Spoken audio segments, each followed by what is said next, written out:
Welcome back to the channel. We're going to be doing a video every few days just kind of stating current events in fishing and then a couple things that are coming up during the time of year. So right now we are moving into May. Today's May 1st, and this is typically when the offshore fishing starts getting good, but there's a lot of factors that make the fish move from their shallow spring places to their offshore summer places. So let's dive into that first and foremost. And then after that, I'm going to talk a little bit about that 1-ounce jig that I talked about last week.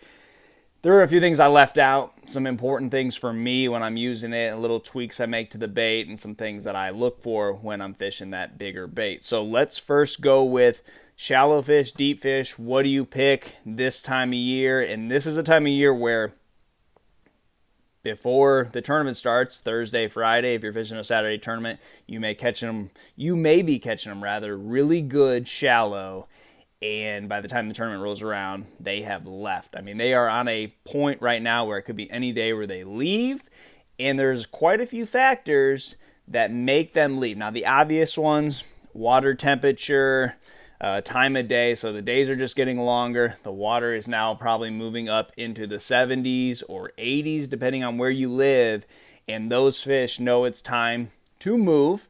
Also, another obvious reason would be the bait fish are leaving the shallow areas. Maybe the shad are spawning. They need something to spawn against. They might be spawning out on the hard places offshore, or they have already spawned and they are swimming out to the main river. That is what a riverine fish, bass, is going to do in the summer months. They move to the main river channel. The fish that live in the creeks, they are going out to the creek channel. They are leaving the shallow areas. Now, another reason, and I found this very interesting, I learned this a few years ago. I find that when the weather starts to get better, you're going to obviously attract a lot of those pleasure boaters, the wakeboarders, the jet skiers, the cruising boats that are causing big wakes. Those big wakes kind of wash the shallows, they wash the banks, and there becomes a mud line on a lot of your shallow banks. That is another thing that will deter fish from staying shallow. That water will muddy up, and those fish are just going to follow that clear water out to the main river channel. So you have to watch those types of things. I found it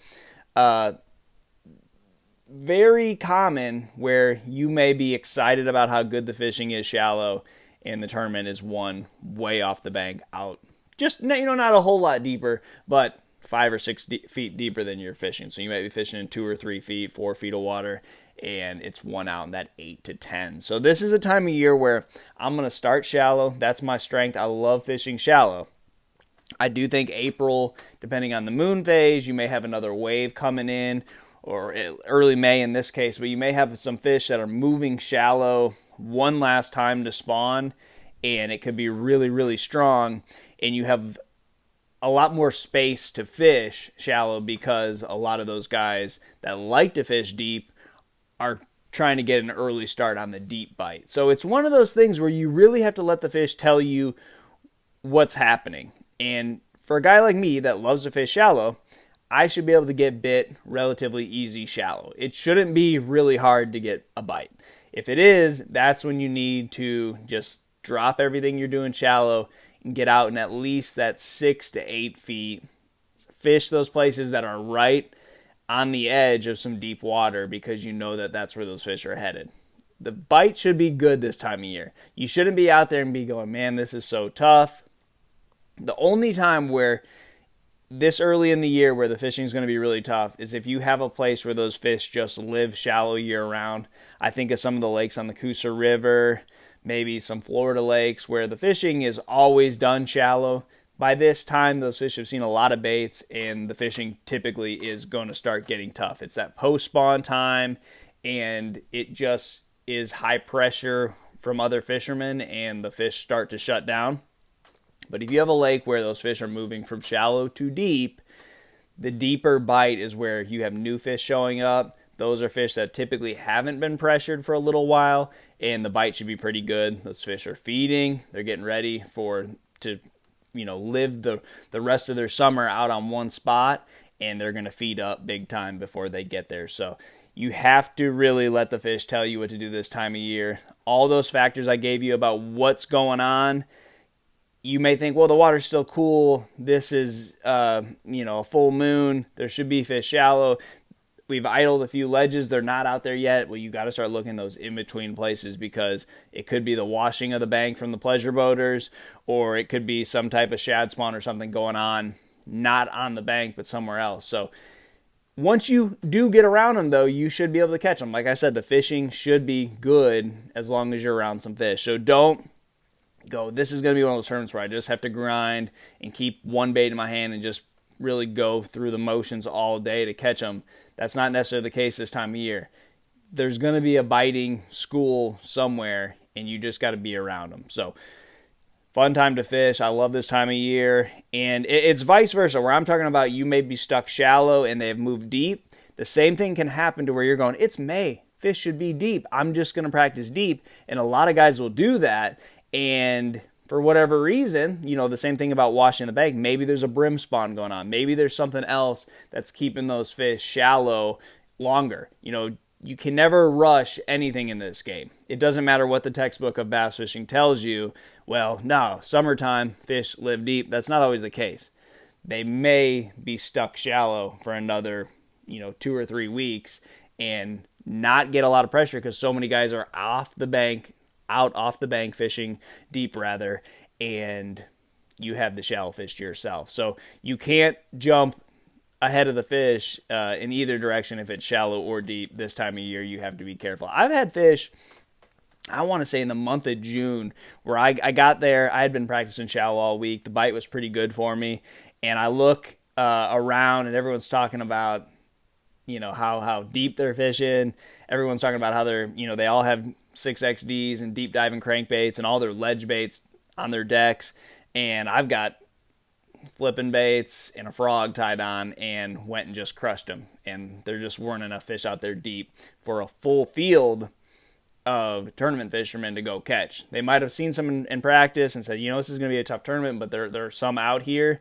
And once you start dividing the fish up amongst a full field of tournament anglers, it gets desolate quick. And that's the same thing shallow. I see this on Gunnersville a lot, where every little patch of primrose you pull up to this time of year, you can get a bite. You can throw either a wacky rig or a Senko or maybe even a frog or something like that around it, some type of buzzing toad, soft plastic topwater buzz bait, and get a bite on any of it. But then when the tournament rolls around, there's not enough of that to go around for everybody. And the guys that are out on those drops and those humps that are out in 6 to 10 feet of water just crush them, either throwing a swim bait or cranking or something. And we're trying to divide up all these shallow places, and there's just not enough of them to go around. And by the time you run into this pocket, oh, there's a boat there. You run down the lake another half a mile. You run into that pocket, oh, there's another boat. You do that like 8 or 9 times. You're going, oh no, this is going on, but there's just not enough of it to go around. So like all times of the year, make sure you have more than one pattern. It doesn't matter how strong one pattern is. You throw a bunch of boats on that one pattern and it might fizzle out, or you might just not be able to ever get on that pattern because so many people have figured it out because it's so obvious. And that's typically one of the worst things that can happen in big tournaments is you get on a bite, but it's just too obvious. Everyone figures it out and it dries up quickly. So make sure you're careful this time of year. You got to be careful this time of year because the fishing's good and someone's going to bring in a big bag come the tournament day. And if you're not catching fish, obviously you're keep bringing 1 or 2 or 3 fish and just running around all day. If it's shallow or deep, you're looking for schools or you're looking for whatever you're trying to fish shallow and everyone's kind of figured it out, it's going to be a really tough tournament. So be careful this time of year. All right. So last week I talked about the 1 ounce jig. This is something that they don't see a whole lot this time of year, particularly once that hydrilla and milfoil gets up on those grass lakes. A lot of guys will flip that outer edge with the 1 ounce jig. But this time of year, post-spawn, around the spawn, even pre-spawn, if you have fish that are feeding up around the shallow areas, you have shallow targets, the 1 ounce jig is a big player. I talked about it last week if you want to really hear everything I have to say on that. watch my video from last week. Otherwise, I'm going to keep this very brief. It's one thing I remembered after I released my video. So 1 ounce jig. This is it. And let's say you figure this deal out on Thursday or Friday, and you don't start catching them on it until 10 o'clock. And let's say you have some type of beaver trailer on there, something that has little resistance. A beaver, there's nothing that's really going to catch it in the water. It will go to the bottom like a rock. So you're catching them on this 1 ounce jig. Well, you start the tournament day, maybe you have a little more clouds, maybe it's just low visibility because the sun hasn't gotten up high enough, and you want that bait to not fall like a rock. Once the day goes on, you are going to go to this trailer that makes the bait fall like a rock. But you need something to keep that bait slower, but you don't want to go down to a different size jig because it's the one you've been catching them on. That's totally all right. That's like any fisherman. So they make these oversized trailers. This is a Flappin' Daddy by Gambler. It's the big one. And what I do, I strictly use this bait for a jig trailer. Now, I love this bait as a jig trailer. I just pull that last little part off. Comes off there perfectly. And I want that bait to fall a little bit slower, maybe on those lower light conditions. I want those fish to really be able to get it. I don't want them just missing it. And I will put that, I'll pull these little tentacles off, and that's a whole lot more drag. That is a big profile, but it's also more important about how quickly that's going to fall.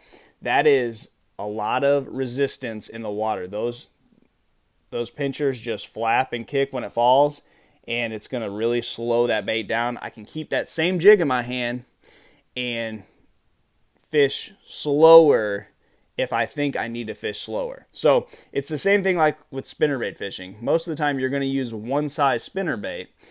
You just change the trailers to keep it up in the water column. This is the same thing. If I want it to go really slow, I'm going to put the most plastic with the most resistance available. And let's say I want it to go a little bit faster, then go to something a little smaller craw like a rage craw. So I keep a lot of these craws in my boat. Never ever rarely will I ever use them as a Texas rig. They're mostly always going to be swim jig or flipping jig trailers. But I'm telling you, you may be fishing too fast, and it may just be, the smallest little detail off, and then you slow it down a little bit. They still want that same profile that they've been biting. They're just not seeing it good. So you switch to something a little bit more. Makes the big difference. And you can do that. Doesn't matter if you're flipping targets or flipping grass, whatever it may be. I like to keep 2 or 3 trailers ready to go just to get the fish exactly what they want. So another thing that I've been thinking about lately is we're still fishing around the spawn. You're going to have some fish probably spawning this week. We have a full moon. That water's still in the high 60s, so perfect spawning for most of the country. I know here in the southeast, it's going to be another week of good spawning fishing. And I wanted to talk about 2 of my favorite spawning baits, a Senko soft plastic stick bait. I rigged that weedless, and then a speed worm or like a swimming worm. I rigged that Texas rig. Typically a 3/16 ounce weight is the only weight that I fish on it. Doesn't matter if I'm fishing it out in 6 feet or fishing it in a foot. I'm going with that 3/16 ounce weight on there. And I want to talk to you the difference of when I see each one shine and when I don't bother throwing the other one. So with the Senko, I like that when I know generally where there's going to be fish. Now this can be any type of fishery, grass fishery, or a lake that has no grass but a lot of wood and stuff in the water.